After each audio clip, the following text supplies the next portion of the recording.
As my channel continues to grow, as little as it does, I finally began to enjoy the payoff of my work. Sure, you could say I'm not even close to being successful, money-wise, and that monetization is still a few thousand hours away. Still, I never saw myself get this far in the beginning. I never imagined I'd make videos like the recent ones. As I struggled and kept going, fighting with myself and confronting all those people who have come to hate me now, I have come to appreciate my own personal growth with the production values I've reached. You think I didn't get it? Since the beginning, I was being told the obvious. Why are you reading a script off a screen? That's not interesting. So what? My videos are meant to be listened rather than watched, at least the earlier ones. It hasn't been until recently that I found the value of visual storytelling within reviews and videos.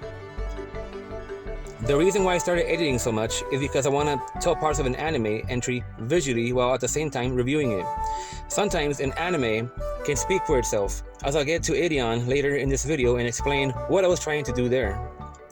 I do want to reiterate the point I've made that I'm not special. I'm not making groundbreaking videos and trying to parade them as if they are masterpieces.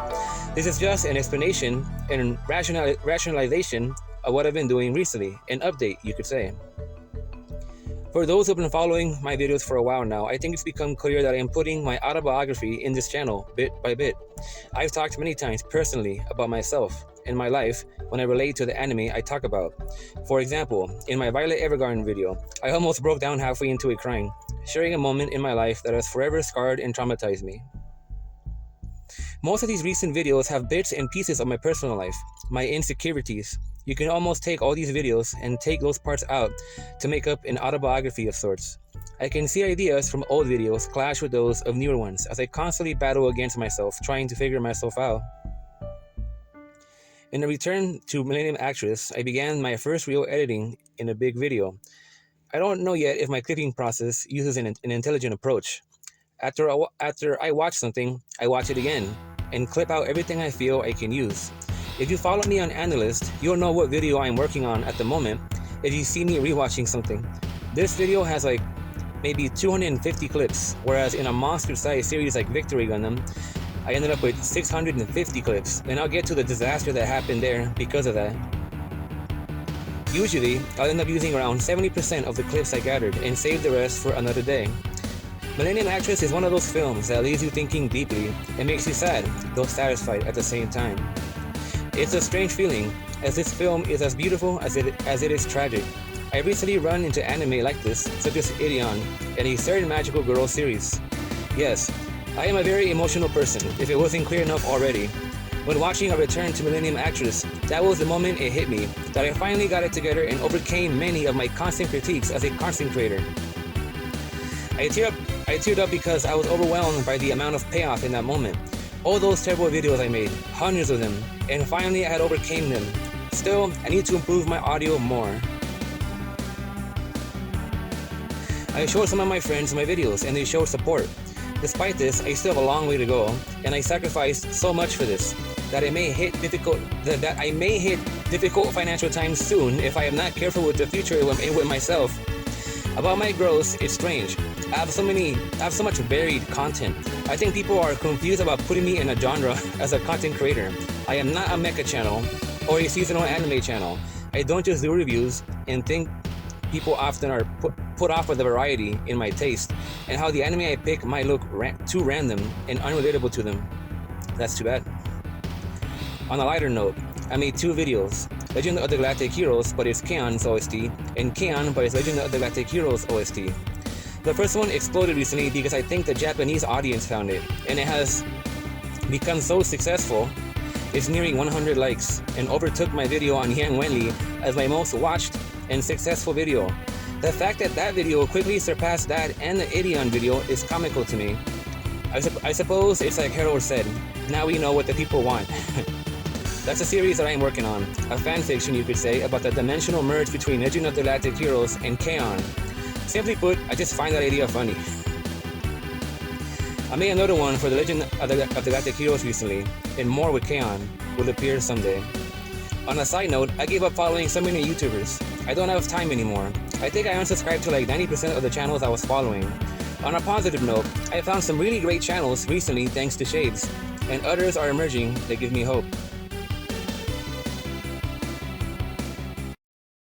In the brutality of Space Runaway 81, I was finally able to overcome my frustration with making content for that anime. No matter how many videos or reviews I made for the TV series and sequel movie, I never felt satisfied that I was able to put into words just how horrifying this anime is.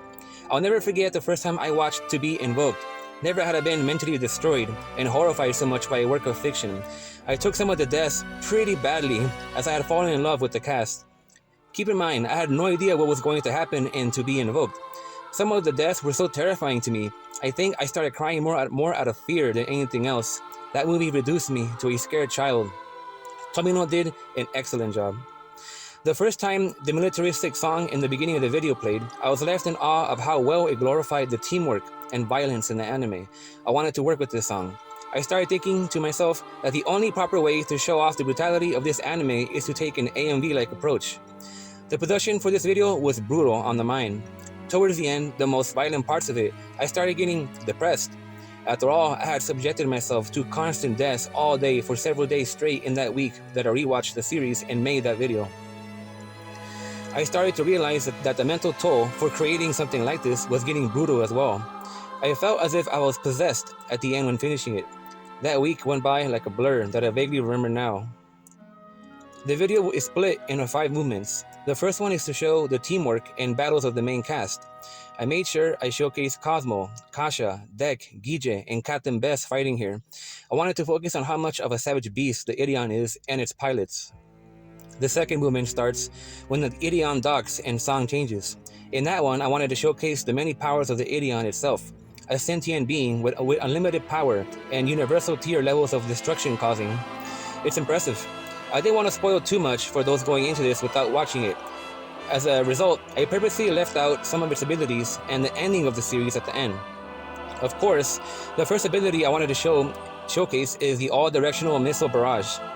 The transition into the third movement, I used the end of the song to introduce the next one. In this one, I wanted to showcase the civilian deaths and how not even nature could escape the war between the humans and the Buff clan. At the end of it, I used the nuking of Earth and tried to build up and climax with the song before cutting to black. In the fourth movement, I wanted to take an elegant approach towards the brutality and use my favorite classical song from the soundtrack to showcase more violence. To me, it felt as if the death and destruction was dancing in front of me to the violins. I felt a sense of beauty in this movement. After another cut to black, I wanted to show the Ideon and how it became frustrated through Cosmo, as the humans in the Buff clan continuously were failing its test. Divine judgment was near, and I made sure to cut off suddenly as it screamed and slammed the viewer immediately with the most brutal deaths and violence that still gives me goosebumps when I watch it to this day. In its fifth movement, I specifically chose that song and tried to edit the footage with it for the two to complement each other. In its final movement was when I started getting hit with depression, but I kept going as I put this last part together. I was still recovering from the movie and constantly being reminded of what happens to many of my beloved characters as I was putting this together was clearly punishing me mentally and to the edge at that point. Truly, this was a horrifying video to make. The next video on the Skycrawlers, in a way, feels like I use it as an excuse to rant about politics. Not exclusively, it was also a remake of a very old video of mine where I had previously attempted to review it. The beginning focuses on the theme of reincarnation, as the cast is immortal in a painful and horrifying way. Being someone who is into politics, I can really appreciate work such as this, and Mamoru Oshii's work in general. I continue to find new ways to edit, and try to build a climax at the end with the violence of this specific anime, and what I was saying about the most disturbing and unsettling things about war that more people should think about.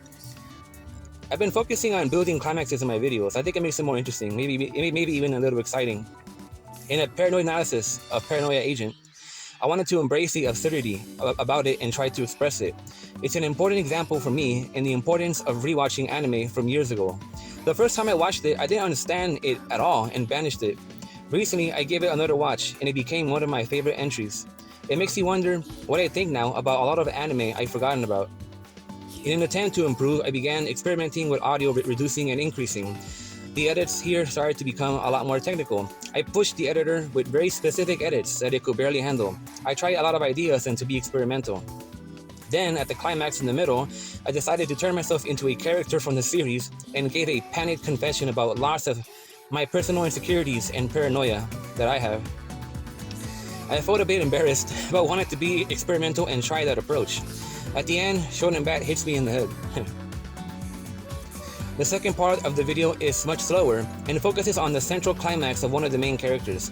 I wanted to embrace tragedy here because this series tries to inspire and to wake us up from our paranoia, something that most of us won't do. In the first Madoka Magica video, I felt crushed that YouTube had blocked my main video on it. I made a follow-up with some footage and non-related music and talked about what had happened. I see it as a cute little compilation of AMVs about the series where I talk about my creative progress, my creative process and progress at that point. At the end, I revealed the topic of a later video that would become the one on Victory Gundam. The reason why I don't often talk about what I'm gonna do next or give a schedule is because I can be very inconsistent. I might say one thing and do another, or do it much later. The next video, A Dance with Madoka Magica, was me just not giving up on my passion project. I wanted it to be on YouTube and felt I had to find a way. I want to point out before I start that the original and superior version of this video is on my Patreon on Vimeo. It's there publicly for free. What happened is that it got blocked on YouTube because I did not know that the composer for that anime is really strict with copyright. The song Credence Gestation cannot be on YouTube. It gets immediately copyright blocked. To get around this, I had to edit a live version of the song. It worked and I was able to upload it, but I made the mistake of exporting an older version of the project which had the intro section where Mami fights unfinished. The live version also doesn't flow as well with the edits. Please watch the one on Vimeo on my Patreon to see the real finished product. With the intro, I wanted to use visual storytelling to tell the majority part of the series in a minute and a half. I tried to capture the emotional and critical moments, showcase the characters, and edit them in a sort of dance with the music. I pushed myself to edit better than in the previous videos and improvise ideas on the spot like I often try to, and kept experimenting with my style as I accidentally kept discovering more of it. I looked back at this after finishing the intro on the editor, and for the first time, I made something that compelled me to call it beautiful, which surprised me because I can be very cynical about my work, and teared up again as a result. Sure, it's more that the series is the more beautiful one rather than my amateurish edits. There is a beauty to this series, as horrifying as it is. I don't like the way it made me feel. It made me feel in the end, but Madoka Magica moved me deeply, and I was able to find some hope before it outright crushed me into a state of agony. Despite this, I felt an odd satisfaction with how dark this series can be.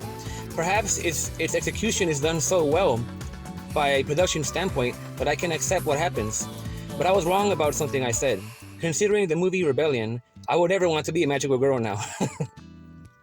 Next is Victory, my video on Victory Gundam.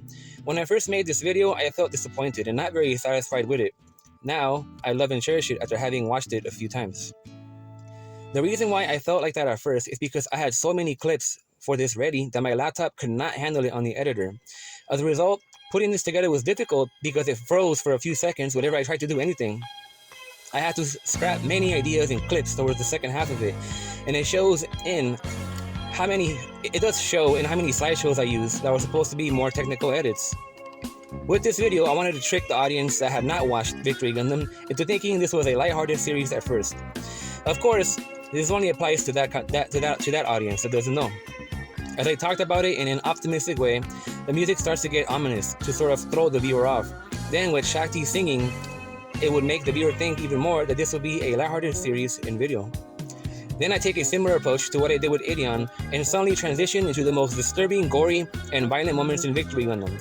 I wanted to show how death was tearing Uso apart and the horrifying moments towards the end. It's a sudden tone shift that is supposed to surprise those who hadn't seen it before. Next, I focus on Uso and why I love his character and the fiery personalities of Tomino's protagonists. As I have been doing for a while in other videos, I changed the tone of my voice in accordance to the song, which makes me sound as if I were singing. Because I love how determined and aggressive Uso is as a pilot, I took a quick AMV break to show his passion as a Gundam driver, with some chaotic scenes, and raise the volume for effect. This is where the laptop began to get in the way, as I had planned to use dozens of clips of him fighting, but had to settle for slideshows. As the song ends, once again I was limited and had to use more slideshows when I was supposed to add even dozens more clips. At least I got the amusing idea of ending the song with the guillotine dropping. The last part of the video is where I try to show some hope that Victory Gundam isn't all about misery and doom. I talked more about Uso and his struggle through a political context. It was more like a speech. I particularly liked the feel of this part, and the song felt like it worked very well for this. Unfortunately, the editing here got lazy because the lag was too much. Hundreds of clips I had planned to use had to get scrapped. Despite that, overall, I still like this a lot. In Paripi Kome, I wanted to try something new with the edits and move them with the beat of the song for the intro. I built up the parts where Kome gets sent to modern-day Tokyo and meets Eiko for the first time, and climaxing with her singing. I couldn't do anything that flashy editing here because the series is littered with slideshows and not much flashy animation. At least it can look pretty. I never planned to make a video on Paripi Kome. I liked the beginning of it, the first 3 episodes, but it fell apart in the middle. Despite that, the climax of the series, in the end, moved me into tears. Because I saw myself so much in Eiko and her struggle. It inspired me as a content creator and felt I had to do something for it on this channel. I always believed in the artists to be themselves. I always believed to not follow the corporate world's way of doing things as a content creator. As a result, the end of this anime spoke to me on an emotional level, and I was won over. This video and anime made me think a lot about my own struggle as a content creator, and that in reality, it's only just begun. I left this anime with even more inspiration, and it encouraged me to keep following my dreams despite the setbacks, something that I didn't know I needed to hear at the time. My most recent video on Birdie Wing Golf Girl's story was a lot of fun putting together. This anime is ridiculous, which allowed me to be able to play more with the edits this time. It surprised me how much I liked this, for it overcame and defeated Build Divide Code White as my real anime of the season and the end. I wanted to build up the climax of the song with the most ridiculous moments in the anime to showcase its commendable absurdity. Coming straight from a lot of Gundam shows and Ashura no Jo last year, this anime bleeds the same blood as those shows, as being clearly influenced by all those. I was moved by it and slammed it on my favorites list immediately after finishing it. I had already thought it was good, but this doesn't slow down and it gets even better towards the end. Because Char's voice actor is here voicing a similar character to him, I made sure to show that iconic clip of Leo teaching Eve how to destroy your opponent in golf. Next, I wanted to show Eve and Aoi's passion for golf with Take a Chance, an insert song that appears twice in the series. Overall, this video has a fun feel to it, as the series itself is very fun among other of its strong traits. Towards the end, it got quiet because I thought the song was longer than it actually was. The soundtrack to this won't be out for a while, and it'll be difficult to acquire because it's one of those releases where the soundtrack is tracked behind the Blu-rays. Regardless, I wanted to use that last song at the end and had to use a clip where it appears and decided to play from there for the end of the video. Now I have many videos waiting. I can't waste time. Thank you for watching.